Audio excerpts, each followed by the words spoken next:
Moje meno je Katarína Bartková, pracujem na ambulancii fyziatrie, balneológie a liečebnej rehabilitácie. Dnes som si pre vás pripravila prezentáciu na tému neinvazívna liečba chrbtice dekompresnou trakciou v kombinácii so SIS a HIL. O čom budem hovoriť? Takže v tejto prezentácii sa budeme venovať dekompresnej trakcii, vysokointenzívnemu laseru a superinduktívnemu systému. Dôležité je zdôrazniť postupnosť, pričom najprv aplikujeme vysokointenzívny laser, nasleduje dekompresná trakcia a potom superinduktívny systém. V nasledujúcich minútach vysvetlím, prečo to tak je. Čiže prvý krok, vysokointenzívny laser. Vysokointenzívny laser jedná sa o fotobiostimuláciu, takže svetelný lúč, ktorý zrýchľuje bunkové procesy, čím znižuje algicitu, teda bolesť pacientov, urýchľuje hojenie a zlepšuje regeneráciu po úraze. Svetelná vlna stimuluje nervové zakončenia a to následne uľavuje od bolesti. Voláme to tzv. Pripečenie nervu, to znamená, že laserová svetelná vlna to nervové zakončenie v úvodzovkách akoby pripečie, to znamená, že neuróny prestávajú prenášať informácie o bolesti, ale zároveň fungujú na prenos všetkých ostatných informácií. Fotobiostimulácia nám zároveň zlepšuje príjem kyslíka a to zlepšuje krvný obeh. Vieme všetci, že ľudské telo je z prevažnej väčšiny tvorené vodou. Čo sa týka tohto laserového lúča, tak laserový lúč pôsobí na biologické tkanivo, ktoré ho môže buď odraziť, pohltiť, rozptýliť alebo prepustiť. Pohltenie svetla umožňujú časti bunky, ktoré nazývame chromofóry. Najčastejšie v tkanivách je to hemoglobín, oxyhemoglobín, voda alebo melanín. No a taktiež cytochrom C zohráva veľmi dôležitú úlohu v mitochondriách, pretože pôsobí ako fotoreceptor. Pri vlnových dĺžkach 500 až 1100 nanometroch sa cytochrom C excituje a ľahšie sa viaže s kyslíkom, čím sa stáva oxidázou. Sekundárne spúšťa očisťujúce a liečebné bunkové mechanizmy. To znamená, že bunky sa revitalizujú, obnovujú svoju činnosť, dokonca sa môžu deliť a to spôsobuje skrátenie hojenia rán, skrátenie rekonvalescencie či už po úrazoch alebo po operáciách. Tu vidíme príklad aplikácie vysokointenzívneho lasera. Na pravej hornej strane slajdu je to aplikácia na stehno, na ľavej strane je to aplikácia na chrbát. Čo sa týka tých väčších ploch, k tomu sa ešte dostaneme. Pri laseri veľmi dôležité spomenúť taktiež vlnovú dĺžku. Vlnová dĺžka je schopnosť prieniku laserového lúča do cieľových buniek. Ako som spomínala, koža a podkožné tkaniva absorbujú tých 50 až 90%, takže len menšia časť toho laserového lúča preniká k hlbšie uloženým tkanivám, ako sú napríklad kosti, kĺby alebo platničky. Svetlo môžeme rozdeliť na základe vlnových dĺžok na viditeľné a neviditeľné. Viditeľné spektrum je 400 až 760 nanometrov, 400 je fialové, 760 červené. Nad 760 nanometrov už hovoríme o infračervenom svetle. To spôsobuje nahrievanie, spúšťa fotobiochemické procesy, ošetruje a regeneruje postihnuté platničky. Dôležité zdôrazniť, že to prebieha všetko na bunkovej úrovni. Prienik laseru je tých 800 až 900 nanometrov. To boli lasery doteraz používané. Tie dokázali prejsť do hĺbky 1,5 až 3 cm. Čiže vieme, že zachytili nám kožu, podkožie. Väčšinou sa používali ako lasery kozmetické, z hľadiska liečby boli nedostatočné. V súčasnosti disponujeme laserom s vlnovou dĺžkou 1064 nanometrov, ktorý nám umožňuje prienik až do hĺbky 9 cm. Okrem toho má tento laser skener. Tento skener nám umožňuje presné pokrytie ošetrovaného miesta. Lekár môže procedúru aplikovať hands-free, to znamená, že nemusí ju manuálne aplikovať niekoľko minút. Máme k dispozícii predefinované protokoly, ale pri určitých konkrétnych diagnózach si môžeme vytvoriť aplikáciu vlastných protokolov a zároveň nám tento skener umožňuje väčšiu presnosť pri aplikácii. Čo sa týka výkonu, lasery môžeme rozdeliť na 10, 20 a 30 W. Vlnová dĺžka, ako som spomínala, 1064 nanometrov. Pri výkone 30 W nám umožňuje ovplyvňovať hlboko uložené tkanivá do tých 9 cm, uľavuje od bolesti, zvyšuje tepelný účinok, to znamená, že prehrieva a to už v relatívne krátkom čase. Keďže je tam ten skener, tak dokážeme zasiahnuť plochy až do 1200 cm štvorcových, čo je veľká výhoda pri veľkých kĺboch, ako sú napríklad ramená, bedra alebo taktiež chrbtica. a zároveň tým, že prehrieva, zlepšuje prítok synoviálnej tekutiny do kĺbov a do platničiek. Ďalšou časťou je trakčná liečba. Trakčná liečba alebo tiež spinálna dekompresia je pasívna a cielená metóda. Dôležité zdôrazniť, že nechirurgická, cieľom ktorej je zníženie tlaku na preťažené kĺby, ligamenta a platničky, pretože pri nej dochádza ku vzájomnému oddialeniu jednotlivých stavcov. Dojde taktiež k relaxácii a zlepšeniu prekrvenia mäkkých tkaní. Nevyhnutnou súčasťou trakčnej liečby je trakčné lehátko s trakčnou jednotkou.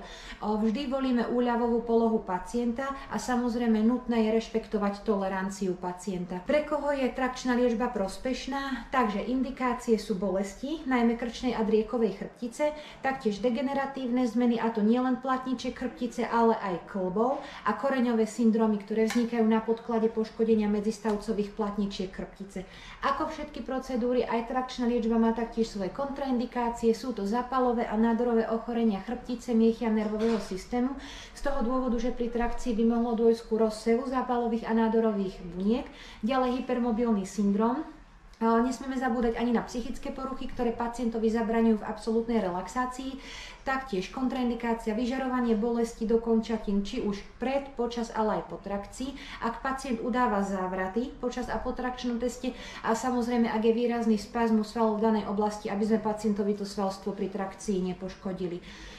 Ešte je dôležité zdôrazniť osteosyntetický materiál v tele, a to nie len v chrbtici, či už je stabilizovaná chrbtica, alebo ak majú napríklad pacienti osteosyntetický materiál v kostiach alebo totálne endoprotézy, pretože pri ťahu na tú endoprotézu by sme mohli poškodiť alebo uvoľniť komponenty endoprotéz a samozrejme, ak sú prítomné premostujúce osteofity. Z tohto dôvodu je veľmi dôležité urobiť alebo teda posúdiť magnetickú rezonanciu pred trakciou. Magnetická rezonancia nám totiž ponúka najobjektívnejší pohľad na chrbticu a je to veľmi dôležité z hľadiska maximálnej bezpečnosti trakcie pre pacienta. Čím je výnimočný náš dekompresný trakčný stôl? Ako vidíme na obrázku, náš dekompresný trakčný stôl pozostáva zo sústavy popruhov, ktorými sa pacient stabilizuje na rozčlenenom stole. Vidíme teda, že ten stôl je rozčlenený. Navzájom sa tieto články dokážu posúvať, meniť svoj vzájomný uhol a to nám umožňuje presne nastaviť ošetrovanú časť chrbtice, lokalizáciu bolesti a nasmerovať liečbu na správnu oblasť. Čiže mobilizujeme segment platničky ku spätnému pohybu na správne miesto.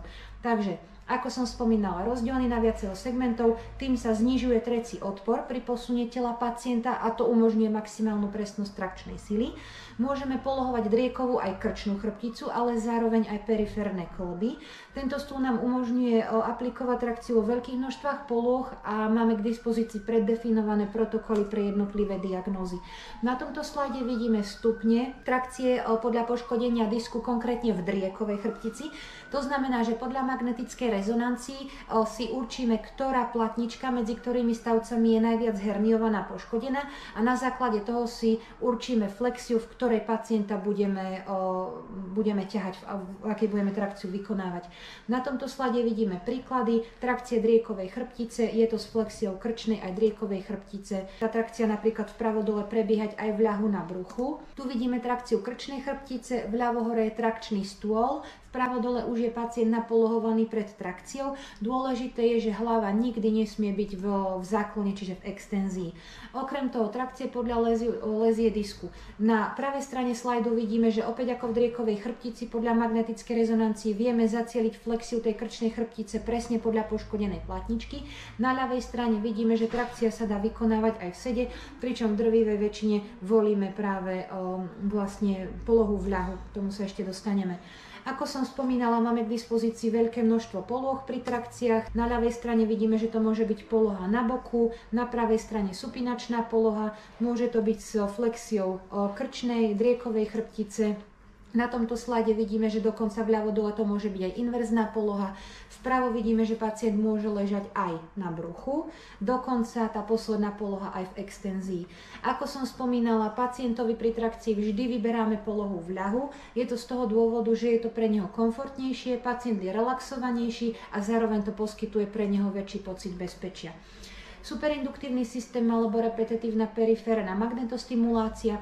Superinduktívny systém je to v podstate to isté. Superinduktívny systém označujeme podľa fyzikálneho popisu. Repetitívna periférna magnetostimulácia je zase podľa pôsobenia na organizmus. Tu vidíme prístroj, ktorým aplikujeme to elektromagnetické pole, ten superinduktívny systém. Takže mechanizmus účinku.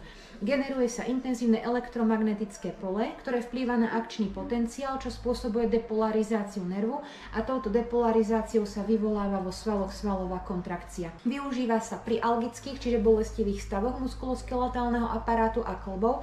Bolesti môžu byť akútne aj chronické.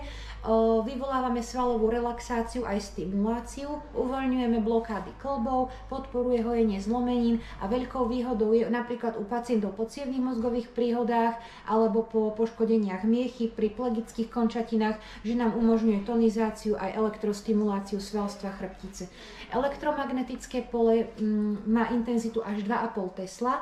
Výhodou ďalšou je, že sa môže aplikovať aj cez oblečenie a terapia netrvá príliš dlho, je to tých 8 až 12 minút. Čo sa týka výsledného efektu, výsledný efekt po aplikácii superindukčného systému je analgetický a antiedematózny, to znamená, že pacientovi uľavíme od bolesti, zredukuje sa edém. Redukciou edému sa zároveň zlepšia rozsah postihnutých kĺbov, zlepšia sa vlastnosti a prekrvenie väziva a samozrejme tým pádom sa zlepšuje vlastnosti synoviálnej tekutiny v kĺboch. Tu vidíme príklady využitia superinduktívneho systému. Na pravej strane je to využitie na periférne kĺby, či už rameny alebo lakťový kĺb. Samozrejme môže sa využívať aj na kĺby dolných končatín ako bedra, kolena, členky. Na ľavej strane vidíme využitie na chrbticu, môže to byť zase krčná, hrudná aj drieková chrbtica. Veľmi dôležité by som chcela tu zdôrazniť, že najprv je využiť všetku neinvazívnu možnú liečbu, to znamená rehabilitácia, liečebný telocvik, trakcie a neurochirurgickú intervenciu vždy si ponechávať ako poslednú možnosť. Teraz by som sa chcela venovať ďalšej časti svojej prezentácie a to je kazuistika. Vo svojej kazuistike by som sa vlastne venovala pacientovi narodeného v roku 1990. Subjektívne mal približne pol roka pomerne intenzívne bolesti tlmené medikamentózne. Po pol roku nasledovala liečba kortikoidmi, klasická fyzioterapia, podstúpil liečbu ozónom aj periradikulárnu terapiu, všetko bez efektu. Neurochirurg indukoval operáciu, ktorú pacient aj vzhľadom na svoj vek odmietol, pričom ale postupne dochádzalo k zhoršovaniu jeho stavu, znížená pohyblivosť, bolesti boli čoraz intenzívnejšie, dokonca už aj keď pacient sa nehýbal, čiže už aj kľudové bolesti. V auguste 2024 absolvoval na Rehaklinike v Dudinciach dvojtýždňovú trakčnú liečbu. V počiatku tie prvé 4 dní bol pacient výrazne bolestivý, čiže boli indikované len analgetické procedúry na zmiernenie bolesti. Následne po zvládnutí tej akútnej fázy bol aplikovaný vysokovýkonný laser, dekompresná trakcia, repetitívna periférna elektromagnetostimulácia, všetko sme aplikovali vlastne protokol na hernie platničky. Okrem toho, súčasťou tejto liečby u nás je samozrejme individuálny liečebný telocvik so špecialistkou na chrbticu a reflexné masáže a pacienti majú počas celého pobytu u nás k dispozícii relaxáciu v bazéne, kde môžu aj plávať, taktiež relaxáciu vo výrivke a samozrejme možnosť prechádzok.